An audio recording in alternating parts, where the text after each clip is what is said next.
Jamie and Louise with you on BBC Radio Wales. After 11 this morning, the veteran political campaigner Tony Benn ahead of his one-man shows in Newtown and Aberystwyth. Tony Benn coming up after 11 o'clock this morning. First, though, it's the first part of our mini-series celebrating Welsh scientific explorers with modern-day scientist and explorer Hugh James from Blackwood. Lovely to see you, Hugh. Welcome. Good morning, guys. We're going to kick off the series by featuring a man from Crickhowell who's associated with the highest peak in the world, George Everest. It isn't Mount George, is it? It isn't, but No. did you find Mount George after? Yes, I did. I found Mount George. Well, I found Mount George V, which is on Vancouver Island in British Columbia. Well, we're not talking about that one. No, okay. We'll carry on looking for 1, 2, 3 and 4. I won't research that one. George Everest then. I mean, I never knew this. Was born in Crickhowell in Powys. So the man who gave his name to Mount Everest was born in Breconshire. He certainly was, yeah. He was definitely born there. And I wrote a blog last night all about George Everest or George Everest as his actual name was, because he pronounced it Everest. Okay. And one of the reasons he didn't want Everest to be called Everest is because people, the locals, couldn't pronounce his name. And turns out not even the British can pronounce his name properly. So we'll call him Everest for the rest of the show, just in case. But he was definitely born in Crickhowell. His parents were actually from Greenwich. I think they were a lawyer. It was William and Lucetta Everest. I think William was a lawyer. But they had a family home, I suppose, in Crickhowell. And I think it was Gwenvern Manor. That's still up there. It's a hotel now, I think, that you can go and stay at. And he went on to military academy at Woolwich, where he was very good at mathematics, which presumably stood him in good stead for what he was about to do. Yeah, the reason that he was kind of drafted over to India in the first place, I think, for the East India Company, was because he was very good at engineering and mathematics, and they saw that in him. And he went to work for them when he was only 16 years old. And I don't know about 16-year-olds nowadays, but we don't pack them off and send them to India. No, unfortunately. But yeah, perhaps you should. We don't know that. But yeah, he went off to India when he was just 16 and worked for a guy called Stanford Raffles. And they worked surveying an island out in India for a couple of years, and then he came back onto the mainland of India and worked on river navigation before starting the big project of his life. And this was the time, this was the age for mapping the empire, wasn't it? I mean, lots of expeditions went out to map the land, map the mountains, and he was in a long tradition of mappers and engineers. He certainly was, yeah. And we were talking earlier on about the fact that, as well as painting in the corners of the globe, per se, because there's a very good, actually, app for the generic smartphone that you can get. It starts with an I, about old maps and through the centuries, how maps change. And you can see the detail becoming finer and finer, and the corners getting bigger and bigger, and Antarctica getting painted in bit by bit and things like that. And it wasn't until really recently, like 100 years ago, that we started filling in all the different parts of it and finding out where all these different things were, how big they were, how small they were. But like I said, we were talking earlier about the fact that the British Empire wanted to put their stamp on different parts of the world, and India was definitely one of those. Definitely. It must have been pretty painstaking work, though. It took the mapping that George Everest took on board. Yes. It took him 25 years of his life to finish it. So these explorers, these scientific explorers that went off, your Scotts and your Darwins and your Everests, they went off for the majority of their life, I would say, their adult life, to actually do these big endeavours. These days, if you wanted to know something about, I don't know, Crickhowell or Holyhead or Haverfordwest or Mount George, I mean, well, you Google it and a satellite would tell you everything you needed to know. You could have an image immediately. I mean, these people were pioneering something very different. It was triangulation and things like that. Yeah, it definitely was. I was actually looking at a satellite image on Google Maps, on Google Earth of Mount Everest last night, and I think it's amazing that you can just go anywhere in the world and look at what it's actually like without even having to set foot there. Which I don't know if that's dangerous or not, because I think we should be going out and finding these different places and have a curious mind. But I think it's amazing you can do that. But yeah, triangulation was the key thing back then. It was one of the only ways, one of the easiest ways, although it wasn't very easy, to find out distances and things like that. And what is it? I mean, we're familiar if you walk in the hills with trig points. I mean, What is triangulation? How do you work out distances and heights? How were they doing it? Well, triangulation, the way they were doing it, when they started off, the great trigonometry trigonometrical survey, as he was called, which is easy for me to say. That started off with this triangulation method, and it says that if you know 2 different points, so what they would do is get 2 maybe towns or 2 high peaks right down in the bottom of India, because the Great Trigonometrical Survey went from right down in the south all the way up the spine of India, right to the Himalayas in the north. So it went for about 2,600 kilometers altogether. And they used this triangulation all the way up and made big triangles. So they would find a baseline, and they would actually, with chains and like very precision tools, they would actually physically find the distance between 2 points, about 7 miles apart, 7 kilometers, something like that. And then if you know the distance between those 2 points, and then say you turn to your left, you're looking at one place, and you turn to your left and you look at another, say, hill, another trig point. Yeah. If you know that angle, so you know 2 angles from the baseline, and you know the distance of that baseline using normal trigonometry that you get in school, A over sine A equals B over sine B equals C over sine C, you can actually work out the distances of all the sides of that triangle. Remember, like the hypotenuse and things like that. Oh, it's all coming back to me. The phrases are, yes, but the actual method of doing it isn't, yeah. Well, I recognise the words, but I can't put them in the right order. Hypotenuse. And much more from the explorer Hugh James on the story of George Everest from Crickhowell after this.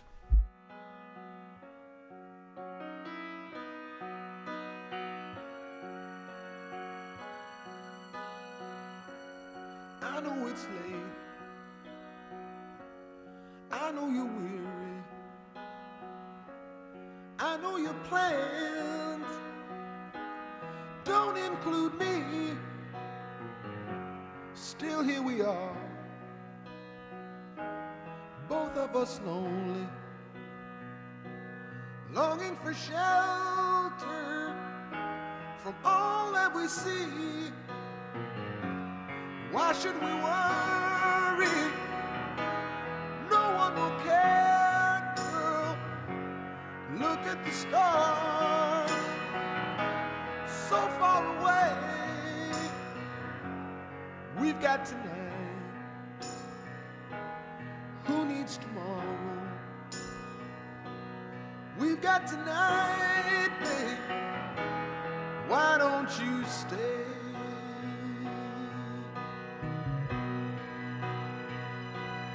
Deep in my soul, I've been so lonely. All of my hopes fading away. I've longed for love like everyone else does. I know I'll keep searching even after today. So there it is, girl. I've said it all down, and here we are, babe. What do you say? We've got tonight. Who needs tomorrow? We've got tonight, babe. Why don't you stay?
We've got tonight. Who needs tomorrow? Let's make it last. Let's find a way.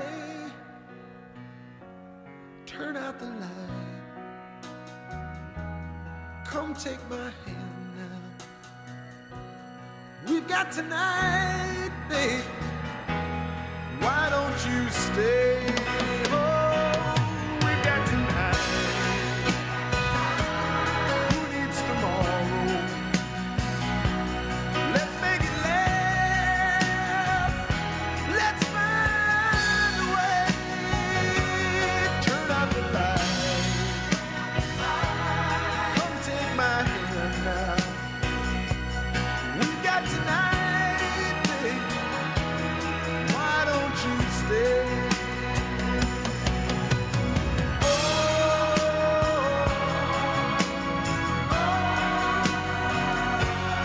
Why don't you stay?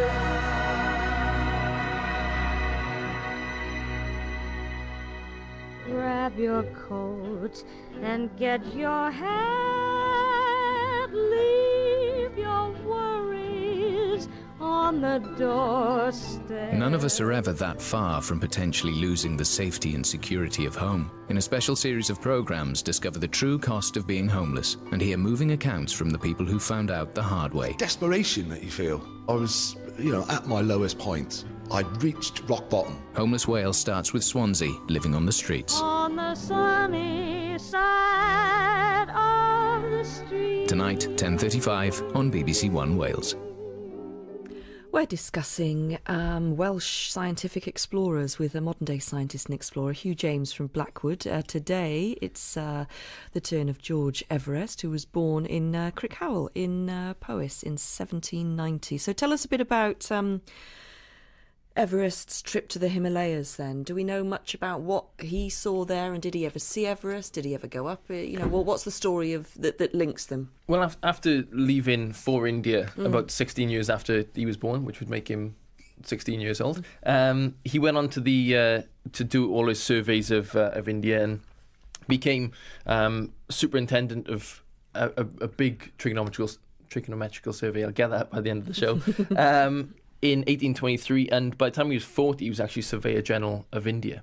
So he had all of India to look after, I suppose, in the eyes of all these surveyors, and went from right down the bottom, which was Cape Comorin, right all the way to the top to the Himalayas, but never actually went into the Himalayas themselves. So probably never even saw the mountain that bears his name at the moment. So how did it bear his name? Why did Mount Everest get its name from this man who perhaps never saw it or even climbed it? Well, after spending 25 years on the subcontinent of India and mapping 57,000 kilometres of India, which is quite a feat, and he had 700 labourers with him. He had elephants, camels, horses carrying all their gear, looking after one of the biggest scientific endeavours of all time.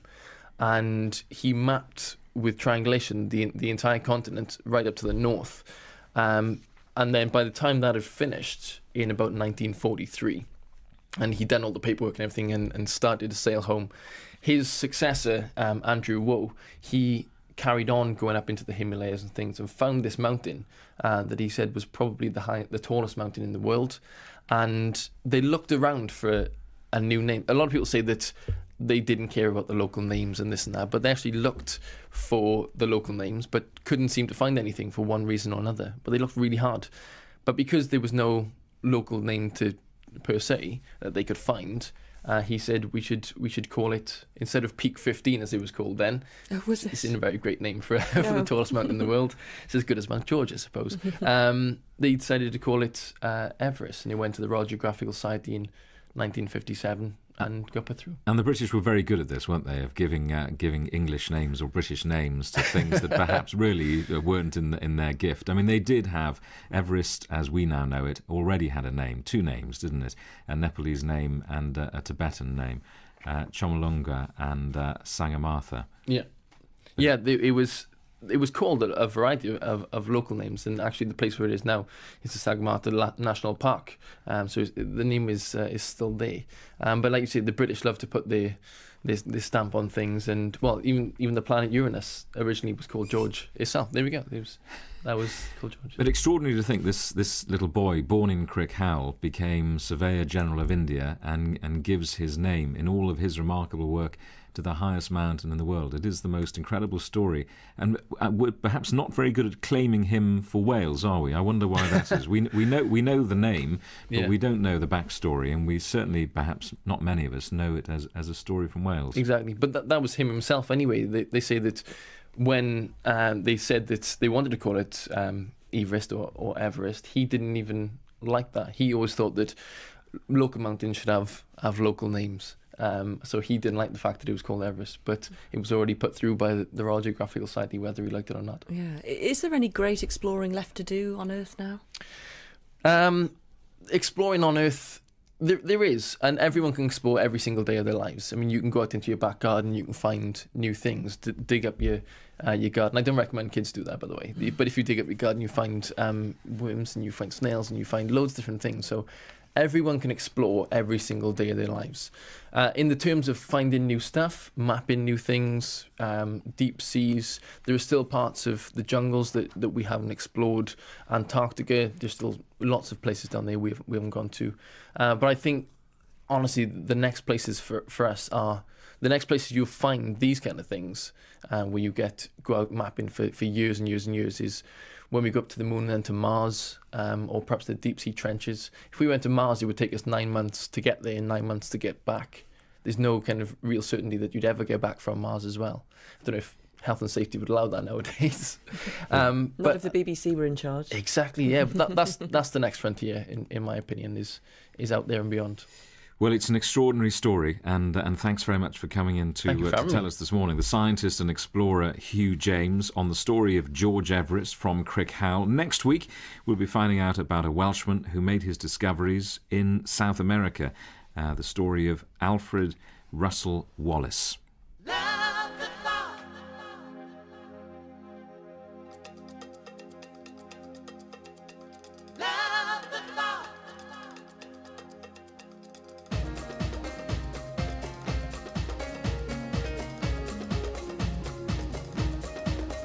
Driving down an endless road, taking friends or moving alone.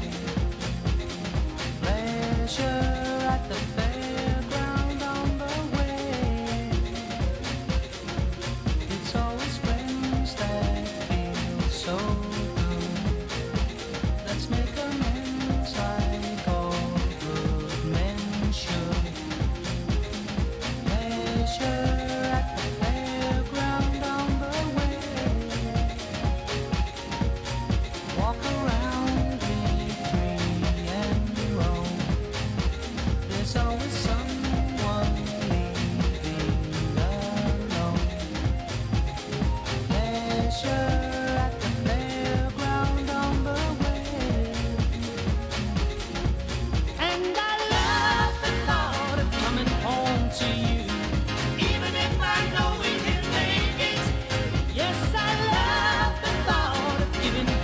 To you, just a little ray of light shining through.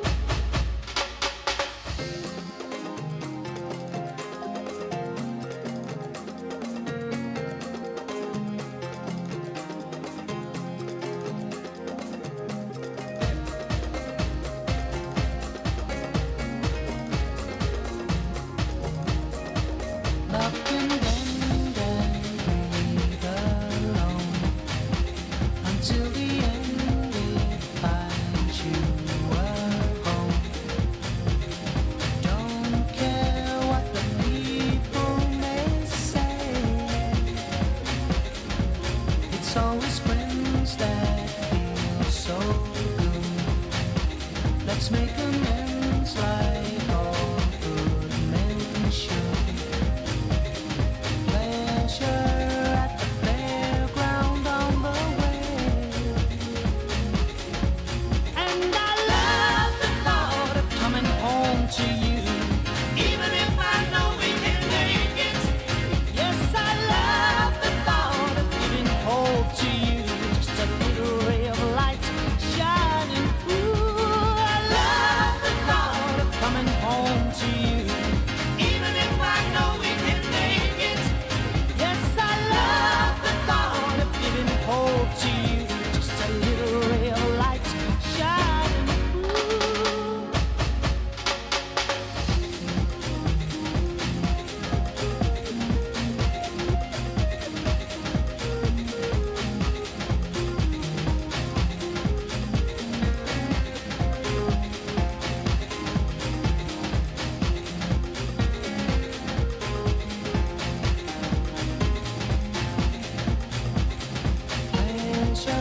At the fairground on the way.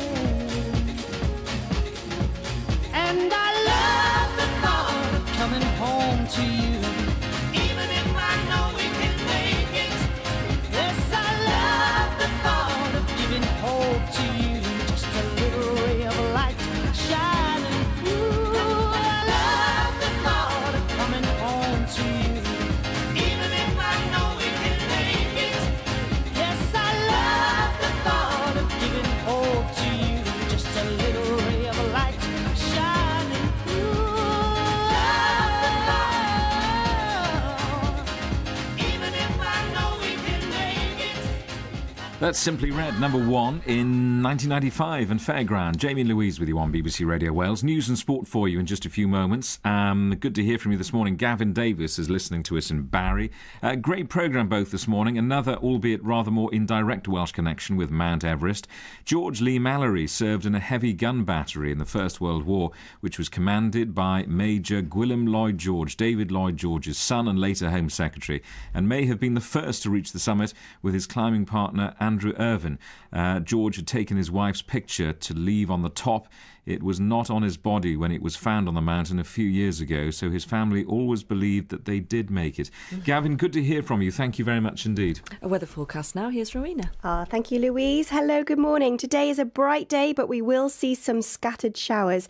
Feeling chilly, but there will be plenty of bright and sunny spells to look forward to throughout the day. However, the showers will continue across northern and western parts of the country, easing by late afternoon. Feeling cold in the northwesterly breeze, temperatures average for this time of year with highs of 9 Celsius, 48 Fahrenheit. Tonight will be cold, though it will stay dry and largely clear with widespread frost. Mist or fog may develop in the early hours, mainly towards North Wales, and temperatures dropping to freezing point, especially in rural areas, and we will see lows of -1 Celsius, 30 Fahrenheit. After the frosty start, tomorrow will be largely dry and fine, but the cloud will increase and the winds will pick up, bringing strong gusts across northern and western coasts by the evening. So the outlook on Wednesday, the winds will strengthen with more persistent rain in the morning, clearing to scattered showers by the afternoon, turning more settled by Thursday and Friday with bright spells, windy throughout and turning mild and settled for the weekend. And that's your weather update. Traffic and travel news now. Here's Jacob.